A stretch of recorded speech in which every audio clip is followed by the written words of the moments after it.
श्री हरि भगवत कृपा। भगवत कृपा की बात लिखी सो कृपा तो भगवान की सदा सब पर है और अनंत है। हम लोग उस कृपा पर जितना ही अपने को छोड़ सके उतना ही लाभ उठा सकते हैं। जो कुछ भी भगवत कृपा को सौंप दिया गया वही सुरक्षित हो गया। भगवान की कृपा के लिए कुछ भी असंभव या असाध्य नहीं है। सभी स्थितियों में सभी प्रकार की सहायता प्राप्त करने के लिए भगवान की कृपा का ही आवाहन करना चाहिए। सबसे अधिक कृपा के प्रसाद का पात्र तो वह है जो अपनी सारी इच्छाओं को संपूर्णतया भगवत कृपा के प्रति समर्पण करके उस कृपा से बनने वाले प्रत्येक विधान में परम आनंद का अनुभव करता है। जब तक हम कुछ चाहते हैं, हमारी स्वतंत्र इच्छा वर्तमान है, तब तक भगवत कृपा पर पूर्ण निर्भरता नहीं है। ऐसा ना हो तो कम से कम अपनी प्रत्येक आवश्यकता के लिए तो भगवान की कृपा की ओर ही ताकते रहना चाहिए। दूसरा भरोसा कोई रहे ही नहीं, तभी उस कृपा का चमत्कार देखने में आता है।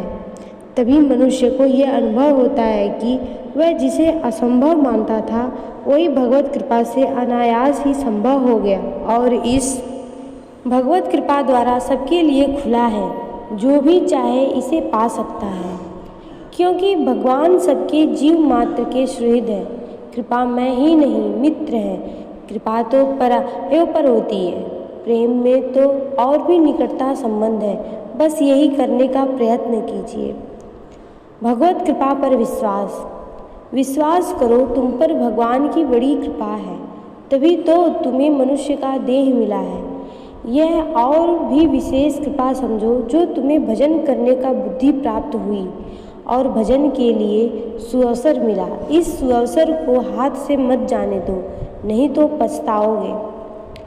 तुम चाहे राजा हो या राह के भिखारी, तुम बड़े भाग्यवान हो अगर तुम अपने मन को भगवान के भजन में लगाते हो। भजन का धन जिसके पास है वह राह का भिखारी भी राजा है, और जो इस धन से कंगाल है उस राजा को भिखारी से भी ज़्यादा कम नसीब समझो। भजन में तुम्हें कुछ भी त्याग नहीं करना पड़ता। काम वैसे ही करो जैसे करते हो। अब तो अपने लिए करते हो, इस शरीर के लिए करते हो, फिर भगवान के लिए करोगे। अपने को और शरीर को भगवान की सेवा का साधन बना दोगे। काम तभी भी ज्यों का त्यों ही होगा। हाँ, तुम्हारे सिर से बड़ा भारी अहंकार का बोझ उतर जाएगा। तुम मालिक के सेवक बनकर निश्चित हो जाओगे। तुम्हारा मन करेगा उनका चिंतन, शरीर करेगा उनकी सेवा। तुम तो खुद उनमें जा बसोगे। देखो, एक स्त्री के लिए इंग्लैंड के राजा ने राज्य छोड़ दिया था। क्या तुम भगवान के लिए मन की दिशा को भी नहीं बदल सकते? मोड़ दो ना मन के मुंह को, उसे भोगों की ओर से फिराकर भगवान की ओर कर दो। गति ज्यों की त्यों ही रहेगी। हाँ, तब नरक के निंदनीय और गंदे गर्त से निकलकर तुम दिव्य स्वर्ग की महान सुख की परम शांति में आनंद की सुधामयी भूमिका पर जरूर पहुंच जाओगे।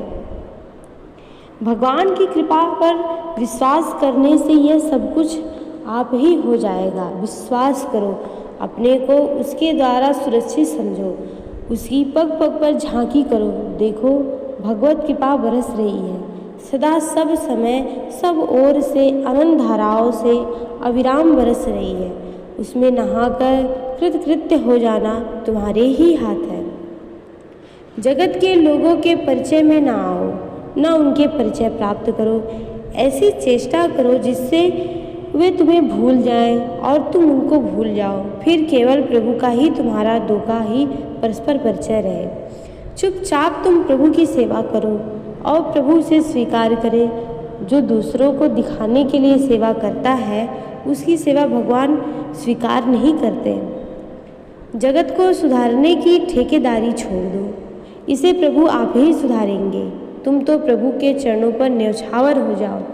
चुपचाप पड़े रहो दीन होकर उस दीन बंधु के दरवाजे पर।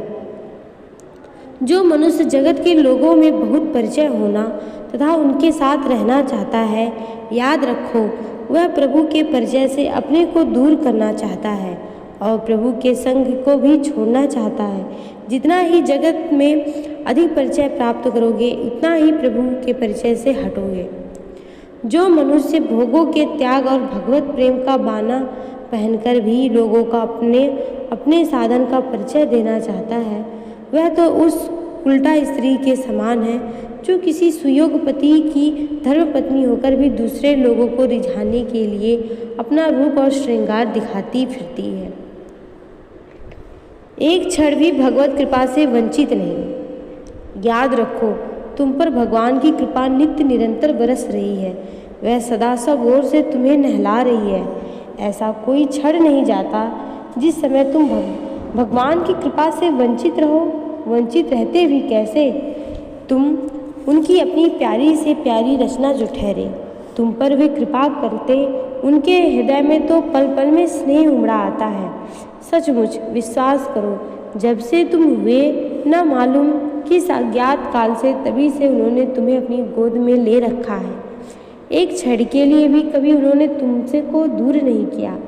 उनका कल्याणमय कर कमल निरंतर तुम्हारे सिर पर रहता है और निरंतर तुम उनके शीतल मधुर स्पर्श पा रहे हो। तुम पूछोगे, फिर यह जो जलन हो रही है दिन रात हृदय में, शोक और विषाद का दावानल धधक रहा है, इसका क्या कारण है? ठीक है, इसका सच्चा उत्तर यह है, न तो आग है न तो जलन, यह सब उनकी लीला है। तुम जो जलन का अनुभव कर रहे हो और पूछ रहे हो, यह भी उनकी लीला अभिनय का ही एक अंग है। तुम्हारा ज्ञान और अज्ञान, तुम्हारा सुख और दुख, तुम्हारी तृप्ति और अतृप्ति, तुम्हारी शांति और संताप, यहाँ तक कि तुम और मैं, सभी कुछ उनकी लीला है। उन्हीं में हो रही है, वे ही कर रहे हैं। आश्चर्य की बात तो यह है, लीला और लीला में भी भिन्न नहीं, एक ही है। वे स्वयं लीला करते हैं और स्वयं ही उसे देखकर हंसते हैं। तुम्हारी यह सुख की कामना, तुम्हारी यह शांति की चाह, तुम्हारी यह मिलन की उत्कंठा, सब उन्हीं का खिलवाड़ है। उनका यह खेल पता नहीं कब से चल रहा है। इसके आरंभ काल का पता आज तक किसी को न लगा और न आगे लगेगा।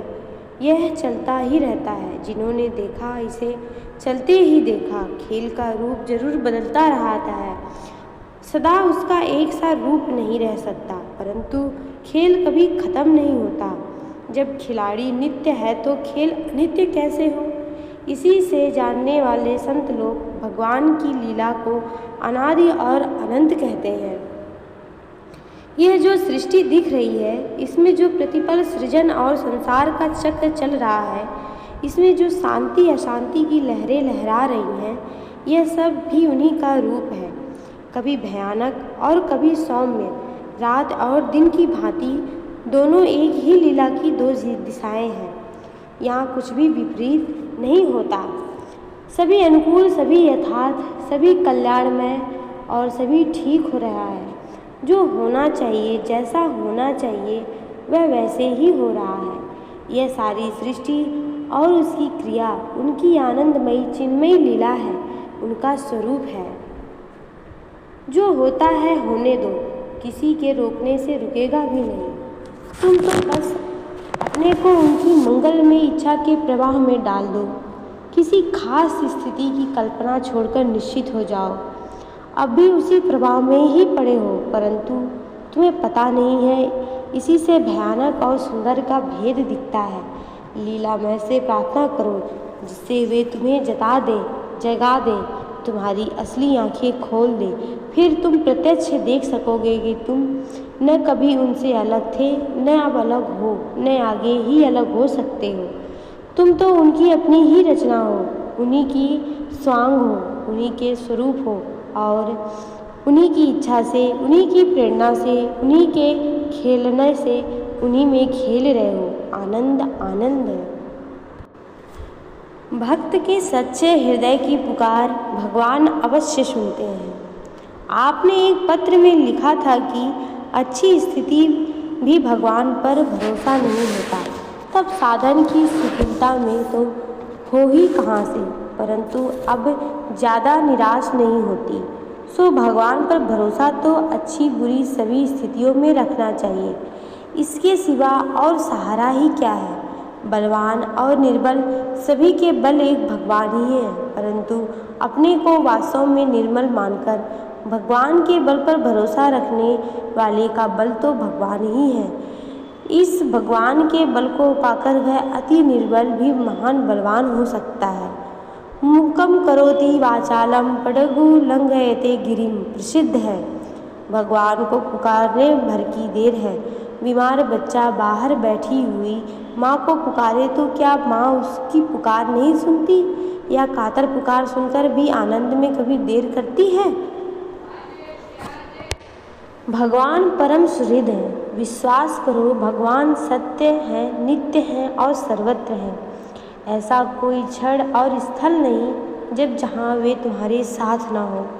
विश्वास करो, भगवान तुम्हारे परम सुहृद हैं और वे सर्वशक्तिमान हैं एवं तुम्हारे चाहते ही वे अपनी सारी शक्ति लगाकर तुम्हारा कल्याण करने का प्रस्तुत है।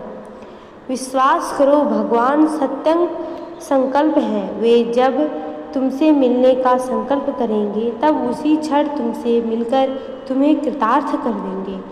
तुम उन्हें चाहोगे अपने क्षुद्र संकुचित और पाप ताप पुलिस जड़ मन से, क्योंकि तुम्हारा मन ऐसा ही है, और वे तुम्हें चाहेंगे अपने महान विशाल और परम पवित्र दिव्य चिन्मय मन से, क्योंकि उनका मन वैसा ही है। अतः उनके चाहते ही तुम कृतकृत्य और महान बन जाओगे। तुम उन्हें दोगे अपनी कोई अनित्य अपूर्ण और मायाजनित प्रिय वस्तु, या अधिक से अधिक अर्पण कर दोगे अपना कर्मजन्य पांच भौतिक रक्त मांसमय घृणित शरीर, क्योंकि तुम्हारे पास वही है, और वे तुम्हें देंगे अपनी नित्य पूर्ण शाश्वत दिव्य वस्तु, या अर्पण कर देंगे अपना नित्य पूर्ण सर्वधर्ममय सच्चिदानंद स्वरूप, क्योंकि उनके पास वही है।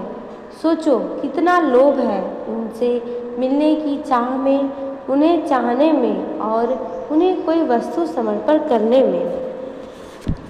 विश्वास करो, भगवान तुम्हारे लिए कृपा मूर्ति ही है। प्रभु मूर्ति कृपामयी है। उनके पास इस कृपा के विपरीत या इसके अतिरिक्त और कुछ है ही नहीं। तब फिर तुम क्यों डरते हो कि कभी भगवान की अकृपा हो गई या कृपा ना हुई तो जाने क्या होगा। जब तुम्हें देने के लिए उनके पास कृपा के अतिरिक्त दूसरी वस्तु है ही नहीं, तब वे देंगे कहाँ से और तुमको वह मिलेगी भी कैसे। विश्वास करो, कहीं दुख संकट या पीड़ा यातना की प्रतीति होती है, वहाँ वस्तुतः उनकी कृपा ही उस रूप में प्रकट होकर तुम्हारा कोई महान हित साधन कर रही है, जिसको तुम जानते नहीं हो और इसलिए उससे बचना चाहते हो, परंतु वे दयालु प्रभु तुमसे उससे वंचित नहीं करना चाहते। विश्वास करो, उनकी कृपा का कठोर रूप वैसा ही है जैसे निकम्मे खेल में रमे हुए मैले कुचले और भूखे नंगे पुत्र के प्रति स्नेह में जननी के द्वारा उसे नहलाने धुलाने खिलाने पिलाने और सच्चा आराम पहुंचाकर सुखी करने का उद्देश्य से की हुई डांट टपट। विश्वास करो, भगवान नित्य निरंतर तुम्हारे ऊपर अपनी बाएं दाएं ऊपर नीचे केवल कृपा की ही सुधाधारा बह रही है। तुम आपाद मस्तक उसी में सरोवर हो।